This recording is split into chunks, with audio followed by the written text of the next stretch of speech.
You've prayed, you've fasted, you've obeyed God, but the pain hasn't stopped. The closed doors keep multiplying. And deep inside, you're asking a question many Christians are too afraid to say out loud. God, why am I suffering like this? I came to tell you something today. You're not suffering because God is angry with you. You're suffering because something deeper is happening behind the scenes. This is not a punishment. This is a process. If you're watching this, it means you're in a season of life that feels like everything is collapsing. You smile outside, but you're battling silence and exhaustion inside. And you've asked yourself, where is God in all of this? Let me remind you, every chosen vessel went through this. Joseph was sold by his brothers and thrown in a prison cell, not because he sinned, but because God was preparing a throne. David was anointed king, but spent years running from Saul, hiding in caves and weeping in the wilderness.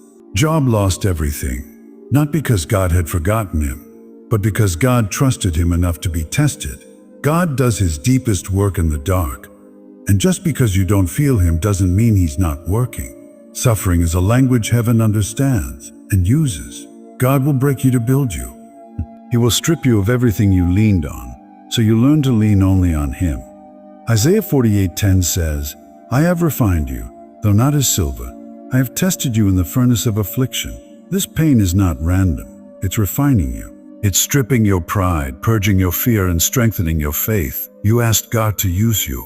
But first he must prepare you. He doesn't send untrained soldiers to the battlefield. He sends warriors forged in the fire of affliction. You may have noticed that in this season, God feels silent. He's not speaking like before. You don't feel his presence like you used to. But listen, a teacher is always silent during the test. The silence is proof that you're in an exam room of destiny. Hebrews 12:12 says, For whom the Lord loves, he chastens and scourges every son whom he receives. God loves you enough to grow you, and growing often feels like groaning. He's allowing the fire so your character catches up to your calling. He's removing the idols, the distractions, the comfort zones, so you can walk into what's next without fear or compromise. Let's not sugarcoat it. There is a demonic assignment to wear you out. Daniel 7:25 says the enemy's strategy is to wear out the saints of the Most High. The enemy can't stop your promise, but he'll do everything to make you give up before you get there. That's why everything has been so heavy. That's why your mind is tired. That's why you've been tempted to settle. That's why isolation, anxiety, and hopelessness have been knocking at your door. You're not weak, you're at war.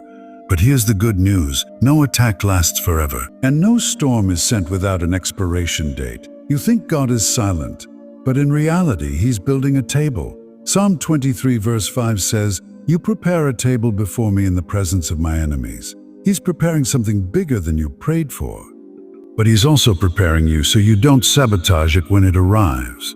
You asked for influence. He's building your integrity. You asked for favor. He's teaching you faith. You asked for miracles. He's building maturity. You thought you were being delayed, but you're actually being developed. Maybe no one knows what you've been battling. Maybe you've been silently drowning in pain, but God sees. And I need you to hear me clearly. You're too close to give up now. You've come too far to walk away now. Galatians 6:9 says, Let us not become weary in doing good, for at the proper time we will reap a harvest if we do not give up. Did you catch that? The only way you miss the harvest is if you give up. So what do you do while you wait? You worship. You pray. You keep moving. Even if you're crawling, keep moving, because your tears are not in vain. Your pain is not wasted. Your obedience is not invisible. You didn't click this by accident. This was God reminding you, I have not forgotten you. I'm still writing your story. And the chapter you're in is not the end. So don't curse your suffering. Learn from it. Don't quit in the fire. You're being refined in it. Don't run from the pain. God is in the pain. If this word was for you, I want you to type in the comments, God, I trust you in this season. Not because it's easy, not because you feel strong, but because even when it hurts, he is still good.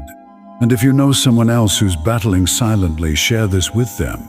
You never know who needs this reminder.